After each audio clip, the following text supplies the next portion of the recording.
Assalamualaikum warahmatullahi wabarakatuh. Salam kebajikan.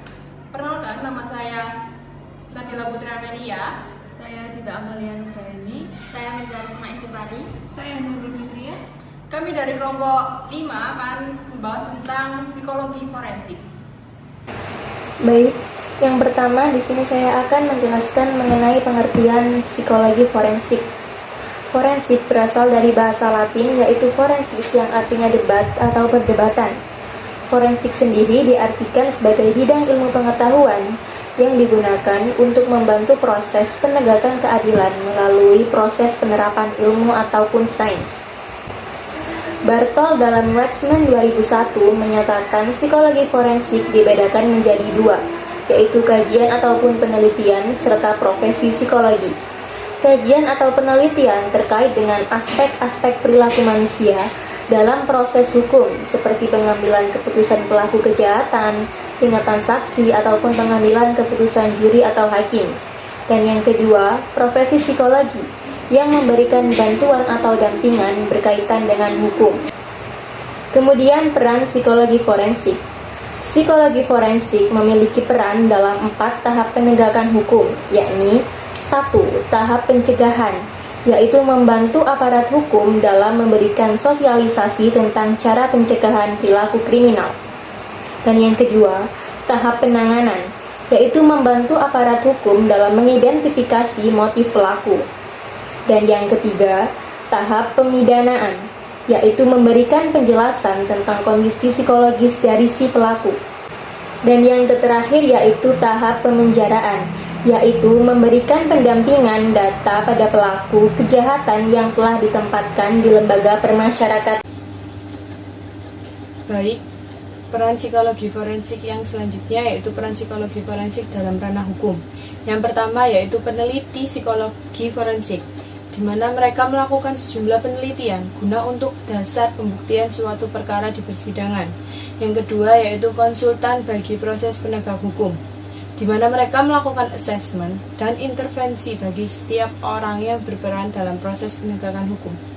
Yang ketiga yaitu konsultan dalam pengadilan, di mana peran psikologi forensik di sini yaitu membantu pihak penggugat ataupun pihak tergugat untuk menguatkan posisi mereka di persidangan yang berlangsung. Yang keempat yaitu evaluator forensik dan saksi mata, di mana peran psikolog forensik di sini untuk menganalisis dan mengevaluasi perkara yang disidangkan di pengadilan.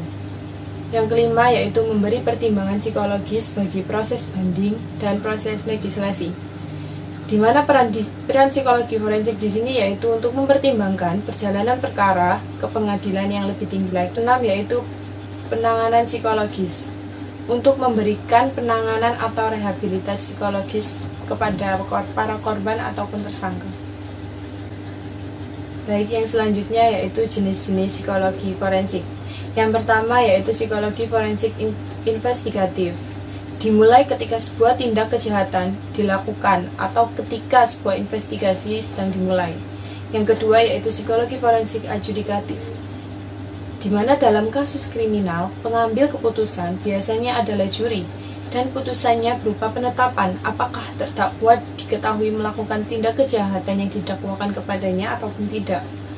Dan yang ketiga ataupun yang terakhir yaitu psikologi forensik preventif, di mana ini memberikan edukasi kepada para petugas publik maupun orang awam tentang berbagai macam isu yang sedang booming di masyarakat saat ini. Baik, selanjutnya yakni psikologi forensik dengan hukum. Kaitan yang pertama yakni Kasparadris membagi 3 bentuk pengintegrasian psikologi dalam hukum, yakni psikologi in law, psikologi and law, and psikologi of law. Selanjutnya yakni adanya keterkaitan antara psikologi dan hukum. Para psikolog sering diminta bantuan sebagai saksi ahli dan juga konsultan ruang sidang.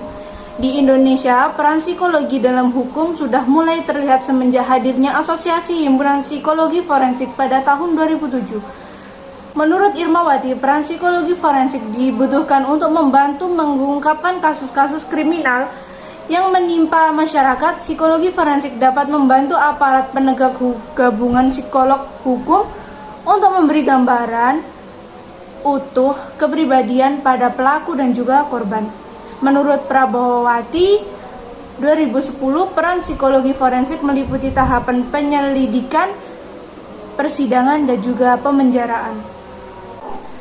Oke, selanjutnya yakni menurut Ellis dan Weiss mengungkapkan beberapa faktor yang berkorelasi kuat dengan perilaku antisosial dan juga perilaku kriminal, yakni yang pertama faktor demokratif, yaitu antara lain usia muda, jenis kelamin laki-laki, dan status sosial yang rendah. Faktor keluarga, yaitu antara lain kelahiran di luar nikah, ketidakmampuan orang tua memberi pengasuhan, penyalahgunaan atau pengabaian anak, akibat kehamilan yang tidak diinginkan dan kurangnya kelekatan dengan orang tua.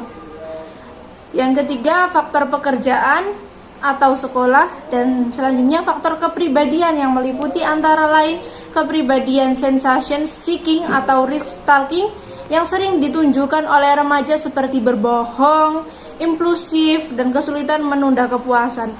Locus of control eksternal. Meskipun khusus untuk aspek ini, kolerasi tidak sebesar aspek lain yang dapat mencapai 90%, kebiasaan mengkonsumsi alkohol dan juga penyalahgunaan obat.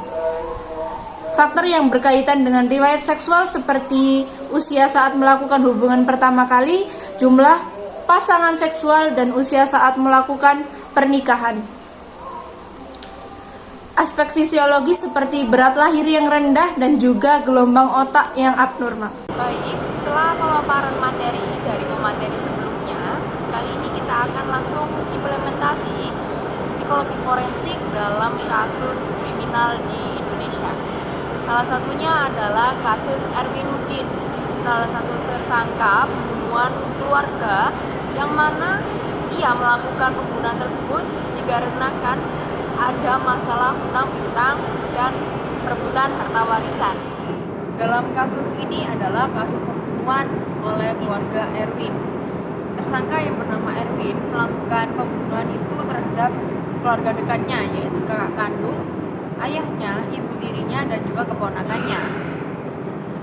Erwin melakukan ini atas dasar ia merasa tidak cukup dengan harta warisan yang telah dibagi oleh ayahnya.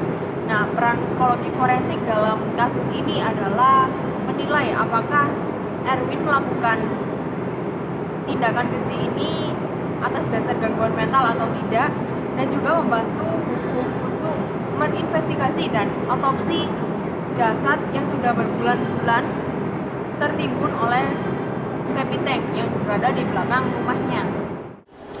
Akhirnya, setelah polisi melakukan otopsi dan dinyatakan Erwin sebagai tersangka, ia pun dijatuhi pasal 338 KUHP yang mana berisi tentang pidana untuk pembunuhan, dan ia pun dihukum seumur hidup, penjara seumur hidup atau dihukum mati.